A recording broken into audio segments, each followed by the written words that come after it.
You know that feeling when you're stuck in a dead-end relationship and you just know you deserve better? That's exactly what tennis legend Roger Federer felt when he decided to end his relationship with Nike after 24 long years.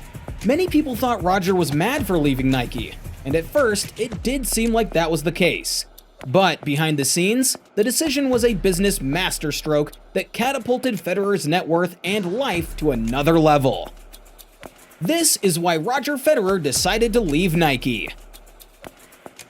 It's clear that Federer is arguably the best tennis player ever, but what you probably didn't know is that at the age of 41, Roger is currently still the highest paid tennis player in the world.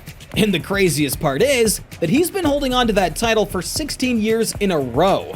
This means that the Swiss had been making more money than any other tennis player in the world since he was 25. And in 2022, Roger hit $120 million in his yearly earnings, according to Forbes. The numbers are jaw-dropping. But when you think about how good Federer is, you'd get why he's worth so many millions. In his 24-year career, the Swiss won a total of 20 Grand Slams, 103 career singles titles, and 8 Wimbledon titles, just to mention a few. He was even ranked number 1 in the world for 237 weeks straight. With a career portfolio like this, it's no surprise that Federer is an endorsement magnet for the biggest brands in the market. And one of those brands happened to be the biggest clothing brand in the world, Nike. Now, if you know anything about endorsement deals, you'd understand that athletes have to embody the brand's ideals like it's their full-time job. And if we're being honest, Nike and Federer were a match made in heaven. For Nike, the Swiss was the best representation of everything their brand stands for. Authenticity, inspiration, hard work, the just do it attitude. And for Federer, he just had to keep being the best at his game and showing up all dressed in Nike while he was at it. Sounds like a fair deal, right? Well, at first, things were great. Federer was making a whopping sum of $10 million a year from Nike. He's even got his own unique RF logo. So where did it all go wrong? And why did Federer ditch Nike and end a relationship that has lasted longer than most Hollywood marriages? Well, it looks like the only way to understand what really happened is to start from the genesis of their relationship. But in order to understand what exactly happened between the tennis legend and the multi-billion-dollar company, we need to go back in time to when Federer was still a young kid with big dreams and a big future ahead of him. You see, Federer picked up a racket as a kid and never looked back. At 13, he played in the Miami Under-14 tournament, and his rare talent was evident to all. Even a blind man could see it. He had the enthusiasm, talent, and the drive to keep getting better. And it wasn't just the crowd who was captivated. Lucky for young Roger, Nike was on a hunt for fresh talent to endorse. And just like you would expect, it didn't take long for him to catch the eye of one of their talent scouts, who happened to be at the tournament. After watching young Federer play, Nike knew that the kid had the potential they were looking for.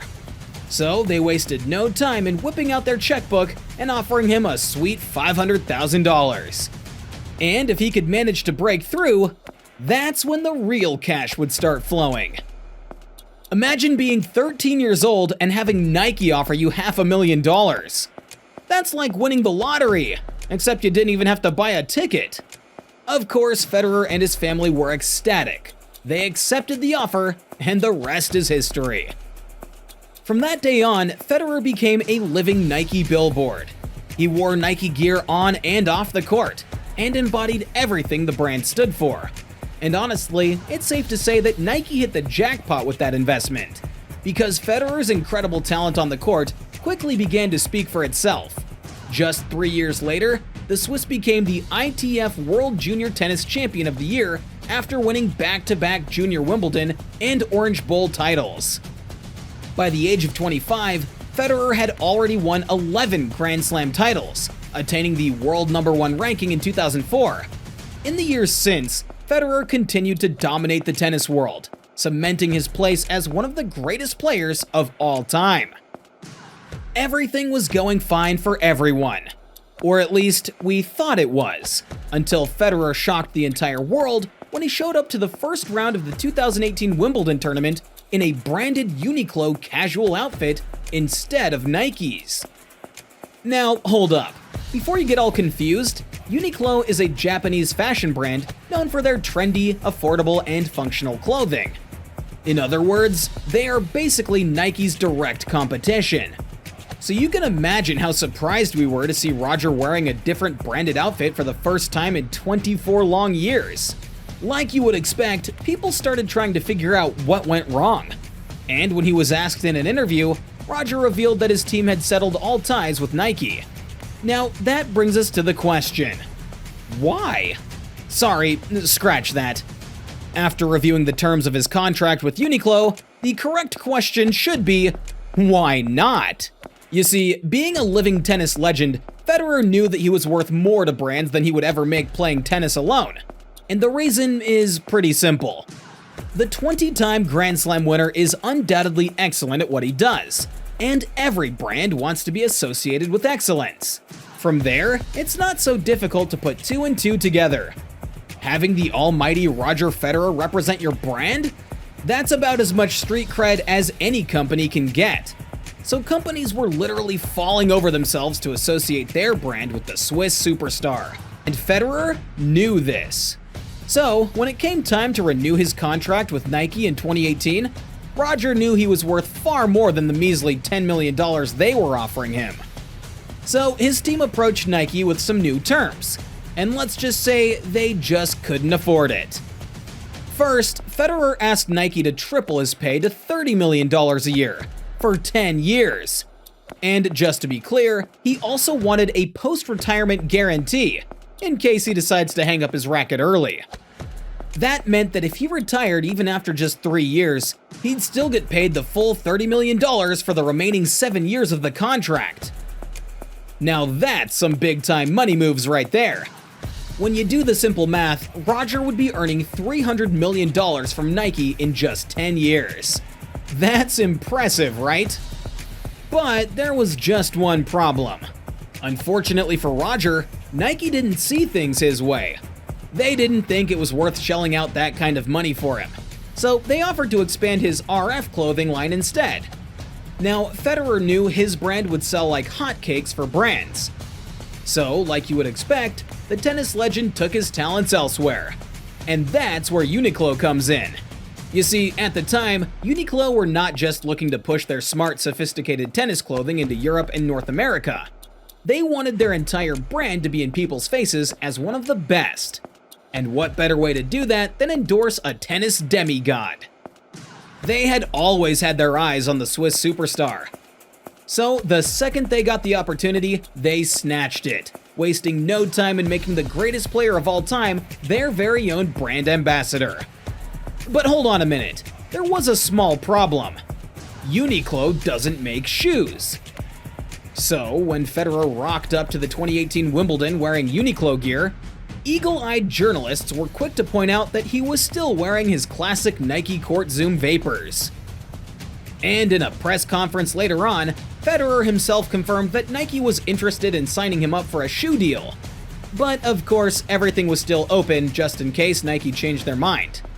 But he still had to wear Nike tennis shoes just for its functionality. The Swiss would continue his unpaid use of Nike shoes for about 3 years before he met a shoe brand that would make him a billionaire.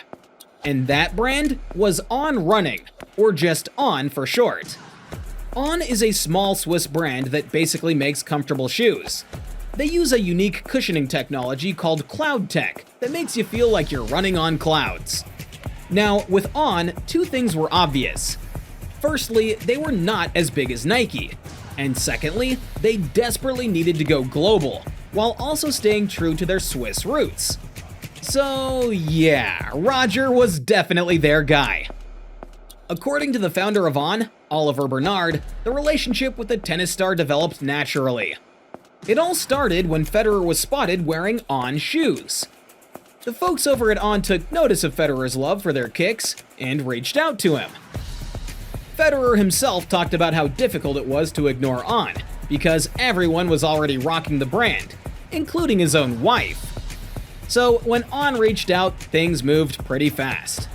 After some dinner dates and some friendly chats, Federer decided to make a powerful move and invest a whopping $54 million for part ownership of On.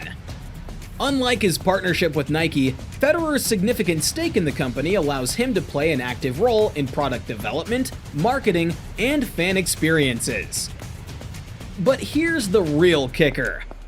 Fast forward 1 year, On shoes took the global market by storm, sending the company's shares skyrocketing to a whopping $11 billion in September 2021.